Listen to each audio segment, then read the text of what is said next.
Conclusion numéro 2.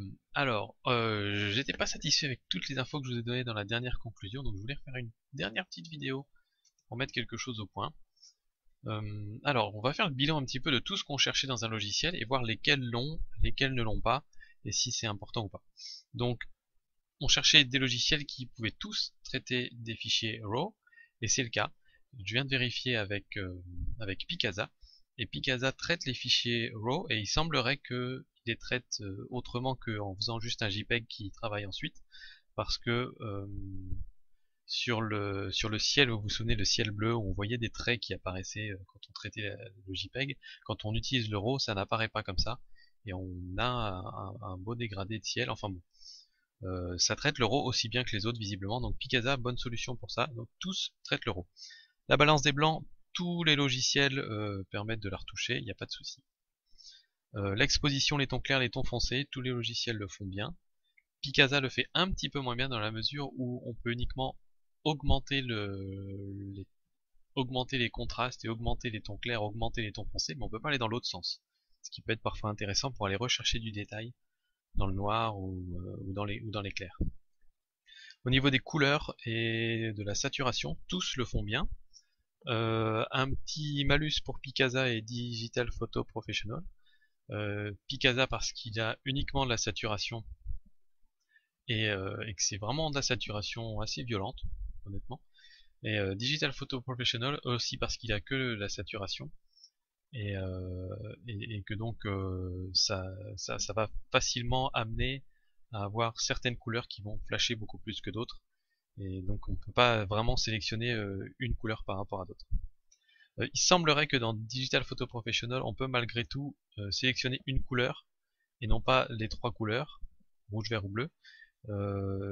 J'ai déjà fait des essais avec ça mais ça n'a jamais été vraiment concluant, mais peut-être que je me trompe, il faudrait aller voir par là. Au niveau de la netteté, tous les logiciels le font d'une manière ou d'une autre. Au niveau de la vibrance, alors voilà, là on arrive dans les vrais plus de certains logiciels. Donc la vibrance, c'est ce qui permet de retoucher, d'accentuer un petit peu les couleurs et de le faire de manière plus équilibrée que la saturation. Donc ça me paraît vraiment très important, tant les fichiers RAW ont besoin qu'on leur ajoute un petit peu de couleur en général. Et là, RAW Therapy et Lightroom ont clairement une bonne longueur d'avance sur les autres, puisque les autres n'ont pas la vibrance. La clarté c'est présent dans RAW Therapy et Lightroom. Dans Lightroom de façon très évidente, dans RAW Therapy un petit peu plus caché, donc à voir si ça fonctionne de la même manière. En tous les cas, ça c'est intéressant pour augmenter la netteté sans forcément rajouter du bruit. Et d'ailleurs en parlant de netteté, on peut retirer le bruit de netteté plutôt bien dans ces deux logiciels là. Et enfin, le dernier élément qui me paraît vraiment le plus important, et j'ai passé des jours, des semaines et des semaines à chercher un logiciel un logiciel gratuit qui permettait de faire comme Lightroom, c'est-à-dire pouvoir utiliser un pinceau pour passer sur une zone et dire juste cette zone-là, je veux qu'elle ait plus de saturation, moins d'exposition, etc. Et travailler uniquement sur une zone. Et ça, je n'ai pas trouvé. Donc pour l'instant, Lightroom est le seul à faire ça, et pour moi c'est un plus énorme parce que ça peut sauver une photo. Et ça fait vraiment une grosse différence. Donc pour moi rien que ça c'est suffisant pour acheter Lightroom si vous avez les moyens. Encore une fois 130 €, c'est pas donné à tout le monde, et encore une fois pour l'instant j'utilise la version bêta de Lightroom, donc pour l'instant c'est gratuit, mais je sais pas combien de temps ça va durer, je croise les doigts pour que ça dure longtemps.